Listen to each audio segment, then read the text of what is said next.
villagers build the remaining part of the bridge. The villagers rejoiced when they heard Gato and his thugs were taken out. Naruto, Team 7, Zabuza and Haku left the village to return back to Konoha. After they all said their goodbyes, the villagers waved a last goodbye as the ninjas crossed the bridge and sprinted into the trees. When they were gone from sight, one of the villagers asked Tazuna, "Now, what are we going to call the bridge?" Now that's a good question. Why don't we name it after the very one who changed our lives? That sounds like an excellent idea, Tazuna-san. The Great Naruto Bridge. It has a nice ring to it.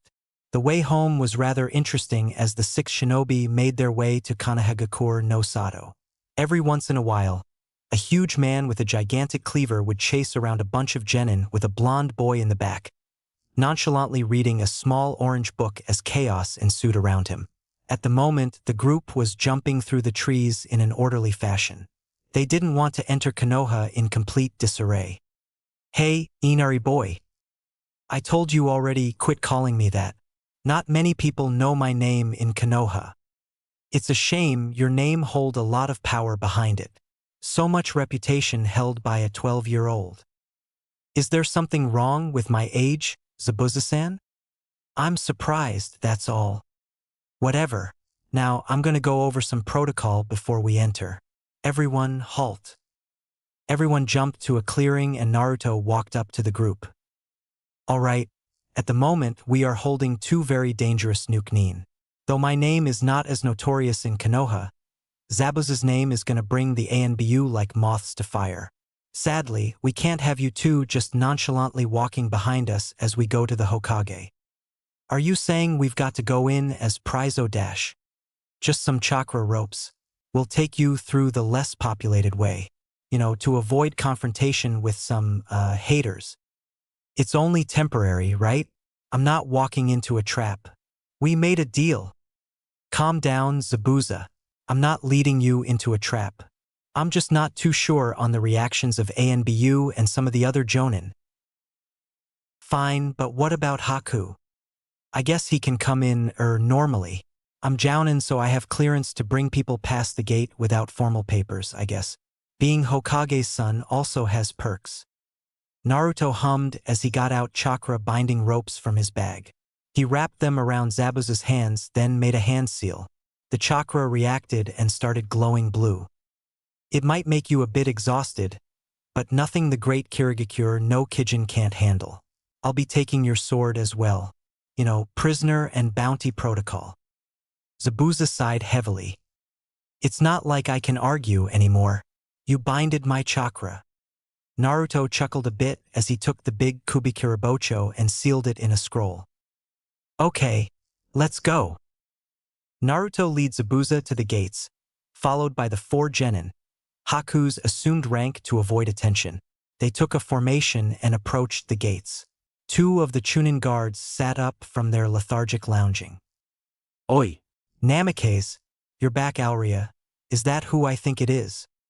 "Yeah, we gotta go to the Hokage's tower immediately." "Do you think that's wise, considering, his reputation? I could get some ANBU for ya." That won't be necessary.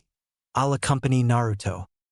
The Chunin and Naruto looked up at the new voice and Naruto started smiling. Kakashi-sensei, great.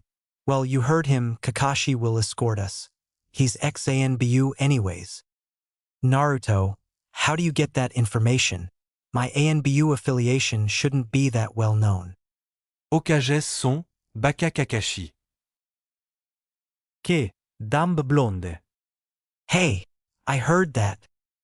Everybody that was watching the exchange was, least to say, shocked at the exchange of words between an ex-ANBU captain, sorry Kakashi, you're just too renowned, and the Hokage's Jounin's son, both a very dangerous pair to insult. Their shocked expressions were cut short when Naruto looked at the Chunins. Well, I hate to break the chit-chat, but shouldn't we head to the Hokage Tower already? Kotetsu, Izumo, I'll leave it to you for my papers. Hakai, Nami-ka-san. Mama, just Naruto is fine. I'll see you guys around, okay? Alright, Team 7. To the rooftops. I sense there is a road with less people 2 blocks away. Let's move. Naruto deactivated the chakra, but kept the ropes intact so that Zabuza could jump the roofs with them. Kakashi followed from the rear, next to Naruto and Zabuza. So Zabuza, what brings you here to Konoha? Zabuza looked at the silver-haired Jounin. Well, if it ain't the copycat ninja Hatake Kakashi. I'm here to join you guys. Oh really? That's interesting. Is it now? I never knew a former member of the Seven Swordsmen would join Konoha. Got a problem? Actually quite the contrary. I heard lots about you when I was in ANBU. I have to say, some of your works were exemplary. Brilliant assassinations, might I add. How did you know it was me? Well, first off, the blood you left dash. Kakashi-sensei, Zabuza-san, please refrain from talking about assassinations and your exploits in ANBU. There are genin here. Kakashi and Zabuza looked at the 4 genin up front, all looking at Zabuza with interest. Che, you Konoha dogs are too soft. Zip it, Zabuza-san. You'll be one soon, too. That shut the swordsman up. Kakashi just whistled as if he had nothing to do with what just happened. The rest of the trip to the Hokage's office was virtually bumpless. Although, Konohamaru decided it would be a great idea to stop midway to chase a cat. Damn Tora! Scratching the 3rd Hokage's grandson. Naruto had to take out a second rope to prevent Konohamaru from seeking revenge. With a quick, leave the cat to the other genin. Unless you want me to get you a mission to find Tora again. Konohamaru was instantly quiet. Other than that, the group didn't run into any hateful ninjas or civilians. Naruto thought it best to take the windows as their entrance. Yo, Tusan. Wah! Minato heard his son's voice and jumped from his seat, scrambling to scatter papers over what he was doing before. What were you doing, Tusan? And nothing. Naruto caught a glimpse of a bit of orange among the stack and cracked a huge grin. Reading something, Tusan? You can't say anything to Kushina. If she finds out, oh God, I don't even want to know. Minato shivered but quickly stopped his antics when the rest of the group started to climb in through the window. Couldn't you guys take the door like any normal person would've? Sorry, Tusan. No can do. We got a special friend that we can't show the rest of the world. Minato looked up and saw 2 new figures. Momochi Zabuza? HN. Minato turned to Haku. And you? Yuki Haku, Uxie. Well, this sure is a pleasant surprise. Naruto, mind telling me why an A-ranked Nukenin and a friend of Momochi are in Konoha? More specifically, in the Hokage's office. They want to be Konoha ninjas. Minato's eyes widened a little before going back to his straight face. Minato went into deep thoughts as the group started to shift. Was the Yondaime going to accept? Zabuza broke the silence. Please, Yandame Hokage. If you're not going to take me in, at least take in Haku. He has less of a record than I do. He can live by himself and survive. Hell, you won't even need to make accommodations for him. He's in danger from the Kekkei Genkai purge, so his parents are dead.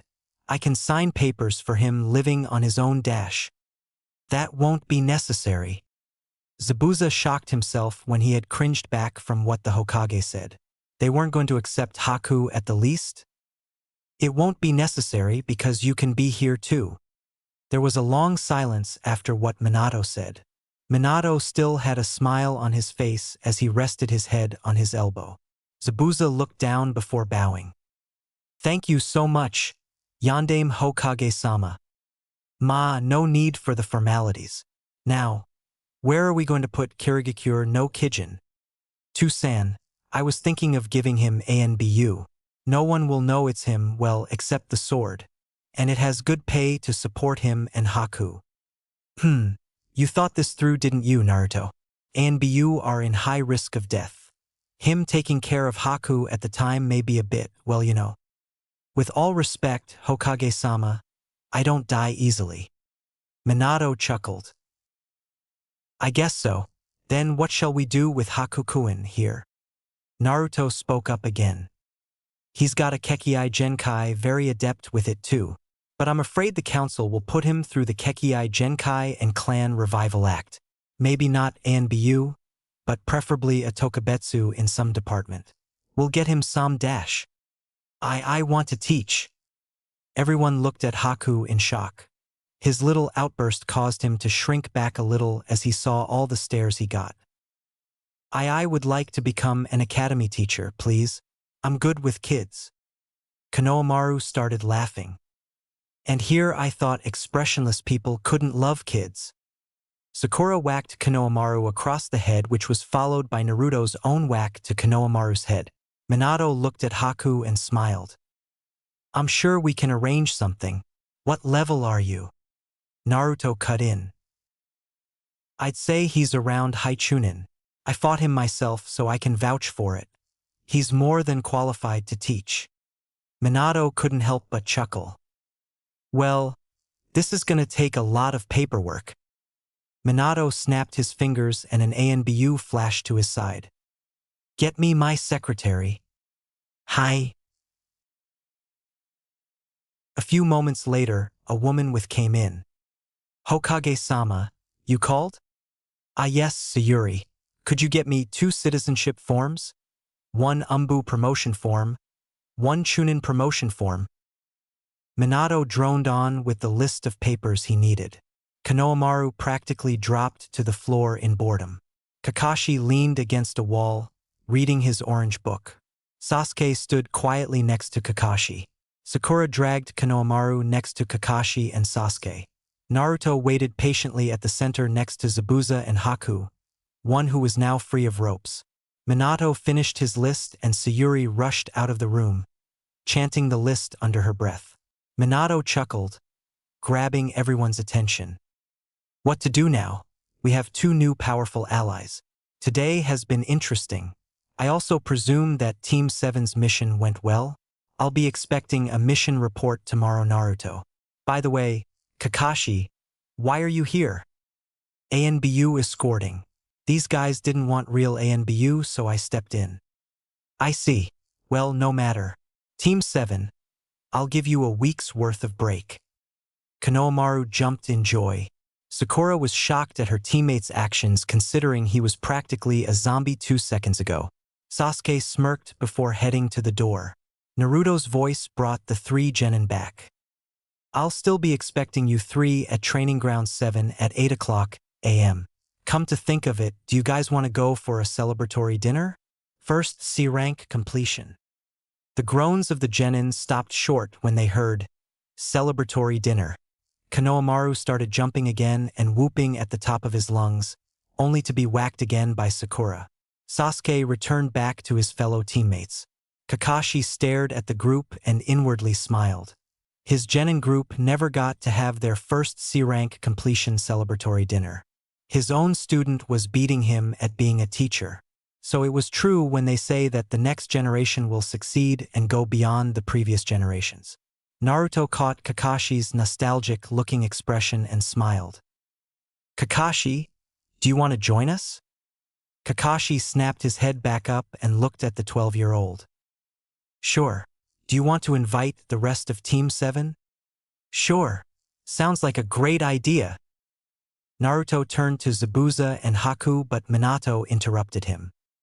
As great as it is to invite the new rookies, they have lots of paperwork to sign. As if on cue, Sayuri entered with a foot-tall stack of papers. The forms, Hokage-sama.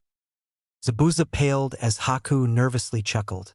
Minato gave an innocent but mischievous smile and turned to the rest of the group. Well, run along. You'll be here till morning if you wait for these two. The whole group sweat dropped. Was the Hokage ever this sadistic before?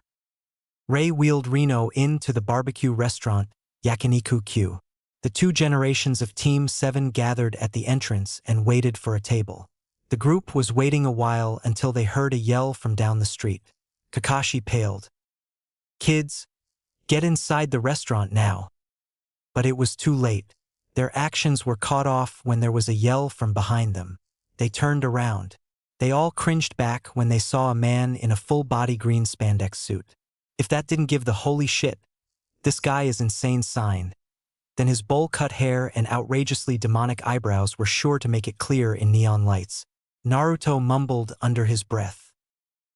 Are those things above his eyes alive? Reno let out a chuckle as Ray nudged them both to shut up. Well, if it isn't my youthful rival, Kakashi and his students. I am Madogai, Konoha's green beast. I see you are all celebrating in the springtime of youth. Quite splendid. Oh, Kami, save us all. Naruto mumbled under his breath.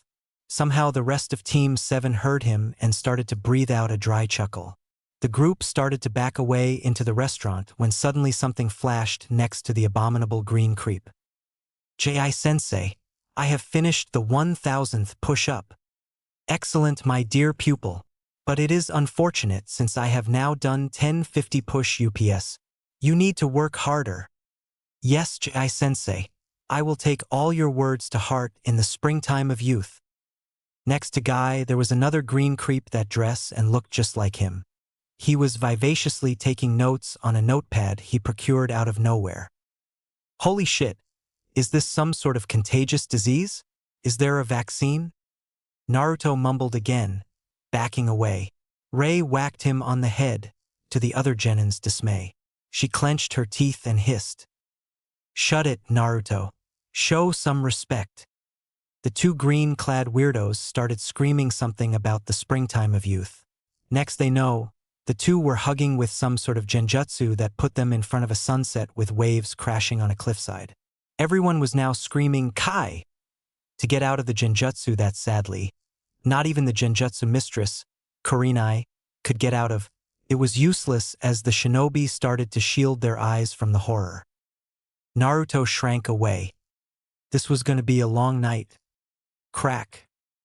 Naruto flexed his back as he arched over the back of the Ichiraku bar stool. He turned to Reno and Kakashi on his right. Gee, fighting the stupid swordsman got me up in knots. He swings pretty fast even with the damn monumental sword.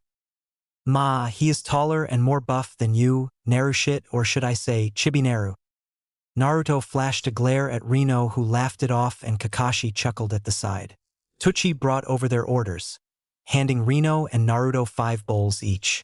Naruto and Reno dug in while Kakashi speedily and silently finished his bowl. Naruto and Reno's inhaling of ramen was halted when they heard Kakashi put down his chopsticks. How the hell does he do that? It's like we'll never see what's under that damn mask. Even I couldn't hold out my mask for that long. Ma, Naruto, this face mask doesn't crack under anything since it's cloth. Your mask wasn't standard ANBU either, so it's a lot more fragile. Besides, you're 1,000 years too early to beat me at hiding identities. Che, Reno was right, you are a baka, Kakashi. Whoa, Narushit agrees with me? It must be the apocalypse. Again. Naruto promptly whacked Rino across the head. Kakashi turned to Naruto again. So Naruto, I am aware that you've completed your first C rank. As great as that is, what are you going to do about the Chunin exams? Naruto froze in place, ramen hanging from his mouth. He paused a moment and ate the rest of his soup before turning back to Kakashi. I'm not too sure my genin are ready. I personally have never taken the test, and from what I've heard, they are a pain in the neck. Ha! Tell me about it, Naruto. Your dad has required all the jounin to help with the preparation process. Lately, I've been swamped with paperwork for this damn test. Not to mention, when you were gone, Rei-chan took the test. She kept complaining how it was really difficult. They even had a written test. I would have failed that for sure. Naruto and Kakashi chuckled a bit and Rino joined in. But Kakashi stopped first and changed to a more serious demeanor. Unfortunately, I'm not too sure your opinions on the team skill will matter. Uchiha Fugaku will do everything in his power to get his son to rise in ranks. He wants to nurture the next, Itachi. And when I say everything in his power, I mean as clan head, ninja council member, jounin, and war veteran. He could probably bribe his teammate's family to take the test with his son to fulfill the 3-participant requirement. As true as that is, I'm 100% sure that the Sarutobi accepts no bribes. Their pride and will of the fire runs too strong to stoop so low. As for the Harunos, they don't have much reputation considering they are only a civilian family, but I assure you, Sakura's intelligence will help her realize what is going on. I'll ask my team anyways. I have lots of power too. I'm practically the heir of 2 prominent clans, the Hokage's son, a jounin, a war veteran, and a host. Kakashi flinched at Naruto's last title. Rino narrowed his eyes. What do you mean you're a host, Naruto? That's classified information, Naruto. Rino looked even more suspicious and confused. Naruto had classified information, and from Kakashi's reaction, it's pretty serious. Fine. I won't ask, but Naruto, if it's really that serious to be classified information, maybe you shouldn't flaunt it out in a public place. Naruto looked back at his empty bowl and sighed. He gave a dry chuckle. Well, the dead last finally grew a brain at last. Hey, shut it, Narushit.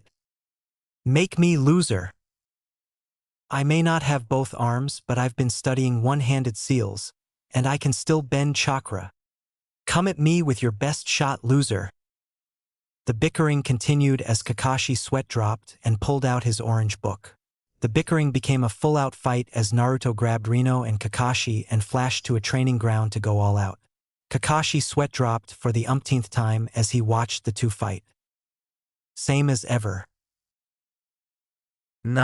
Sakura-chan. Do you think Senseiero will ever come on time? HN. Shut up, loser. I wasn't talking to you, asshole. Guys, please calm down. I think Sensei will be here any minute. Usually he's only minus 15 minutes late and on the dot. I'm here, guys. About damn time, Naruwayaro. Naruto walked over and whacked Konohamaru to the ground. Watch who you're talking to, Saru. Regardless, there is an actual reason as to why I am late. We had a jounin meeting. I have these forms to give out to you. Naruto handed out papers to his 3 genin. Konohamaru looked up. Chunin exams? Correct, Konohamaru. I hope you make the right decisions pertaining to the test. Though I have not personally taken the test, from what I heard, it is really dangerous. So I warn you, if you do not feel prepared for this, do not rush to it. I can train you for another year before the next Chunin exams. Please think this through. HN, I don't need to think it through, you know my answer. Where and when? You've got 7 months to prepare. During that time, I will be making training doubled. I assure you, part of the test is teamwork. Naruto gave Sasuke a pointed look only to be responded with a huff. Sasuke looked away from his sensei's stare. On the note of training, I think it's about time each of you choose a specialty and start training it. Also, in the next 7 months, I may not be able to be there to train you. I'll be put on missions that only involve jounins. You three won't be going on any difficult missions anytime soon. What? Back to D ranks. Sorry, Konohamaru, but I can't have any more dangerous situations before the Chunin test. The test itself is pretty dangerous. Shinobi from other villages will be there. You will run into some friendlies and some not-so-friendlies. But enough advice for now. I'll give you more on the day of the test itself. Alright, Naruto-sensei. So, what are we going to do today? Finding elemental affinities and your next specialty. Elemental affinity? I will explain after. First, take a sheet. Naruto reached to his back pouch and pulled out a stack of blank card-sized paper. He handed each genin a sheet. He held out one of his own. Alright, what are elemental affinities?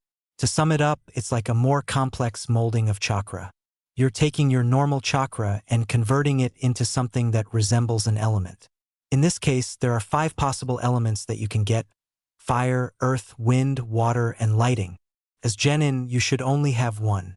As jounin, we can have either 2 and 3 if we're seasoned jounins. Elemental affinities are the releases you use for jutsu. For example, Sasuke's Keton, Gukakyu no Jutsu. This is an example of a fire release. Wait, Naruto. Can't anyone use that jutsu? Why would we need to know elemental affinities when we can use whatever jutsu we want, regardless of affinity? While anyone can use this jutsu, someone with the elemental affinity of fire will have an even stronger jutsu than one that has a different affinity. So any jutsu that coincides with our affinity will be stronger? Correct, Sakura. Not to mention some people have affinities that combine. This is a version of a Kekii Genkai. You know Haku? His Kekii Genkai is the mix between water and wind. This creates ice. Naruto-sensei. I'm sure that there are lots of jounin that have water and wind affinities. How come they don't have the Kekii Genkai?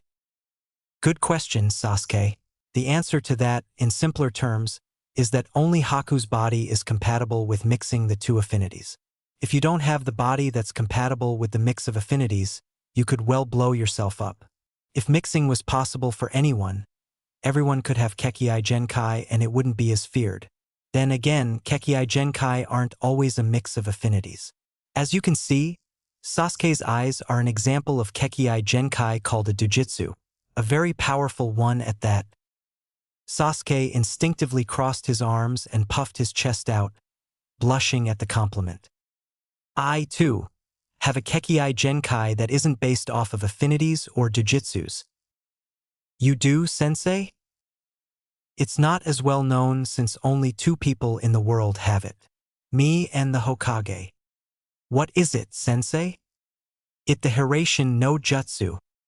But, sensei, I thought that was a Fuinjutsu? Yes, it does involve the seal, but that's only an amplifier to make teleportation easier. I don't necessarily need a seal dash. With that, Naruto flashed several feet from them, paused, then flashed back in front of them. But it takes longer than usual. The reason why people can't copy the jutsu, even after looking into the seal, is because only Namikaze's blood can teleport like this. That's unfair, ain't it, Naruto? Hey, why are you complaining to me? A lot of other people have special Kekii Genkai, not just me. Yeah, but teleportation is just badass. And have you seen how you and the Yondaime uses it in battle? Just pure awesomeness. Thanks? Anyways, enough with the chit-chat, we gotta find your elemental affinities first, before we get to the fun. Alright, all you gotta do is pump chakra into the sheet. Naruto held out his sheet and pumped chakra. His paper cut in half, one side sogging up while the other side burned up and crumbled to ashes. Whoa, sensei, you have 3. I guess that's because I'm a jounin. Truth be told, Naruto was surprised himself. Last time he checked, he only had wind and water. I guess all the training with Jiraiya got him a 3rd affinity. Alright, you 3, check yours. Sakura's paper crumbled into dirt. Konohamaru's lit up in flames and crumbled to ashes. right after Konohamaru yelped and let go of the paper. Sasuke's lit up in flames as well, but not before the paper crumpled slightly, signifying a lightning release developing. Great!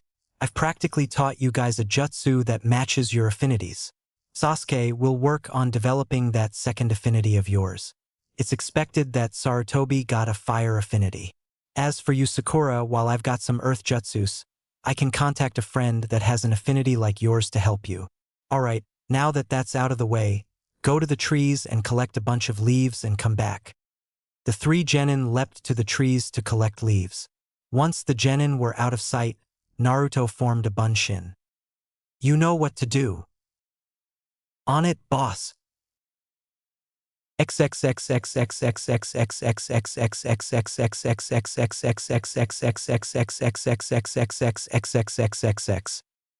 bunshin knocked on the door of the apartment several times. When the door opened, Rino limped out on crutches. Rino, what are you doing at Rei's? Yua and Naruto. And nothing.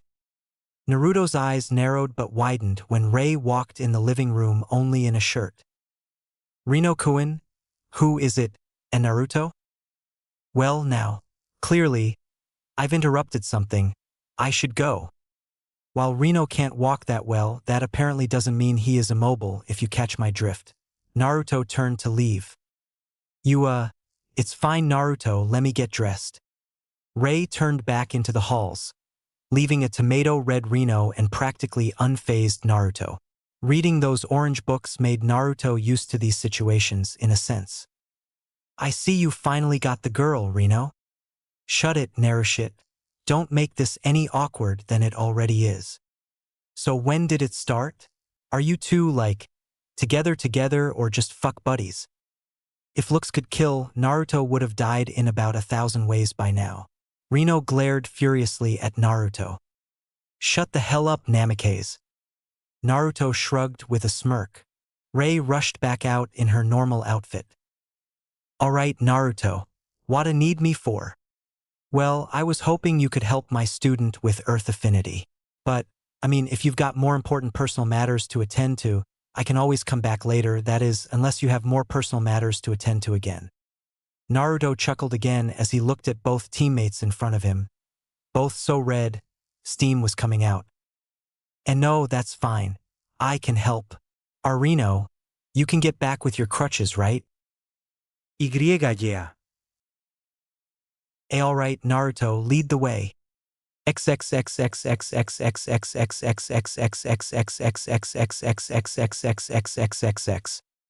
The genin all gathered piles of leaves and sat by them. Naruto went over the next procedure. Alright, what you want to do is pump your chakra into the leaf and try to make it do what your paper did. Note, this won't be as easy because the paper is a special chakra conductor, making it easier to pump chakra into. The leaf, however, has its own nature chakra in it. You will encounter resistance.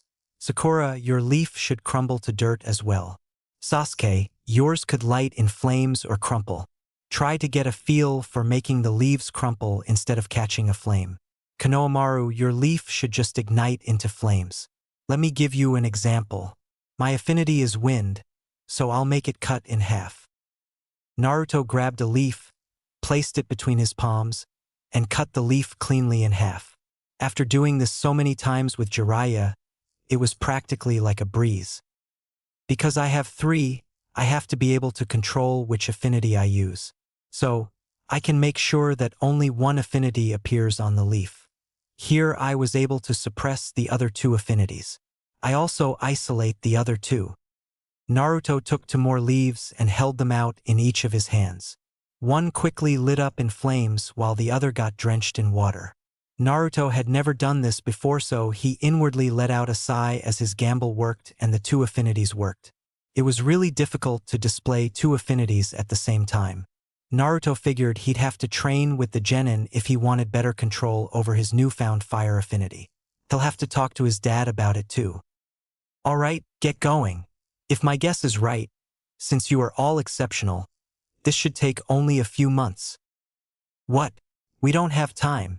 How long did it take you? A week. What? How did you do it? Kage, actually it's a secret. Come on, Naruto, tell us. We don't have much time before the Chunin exams.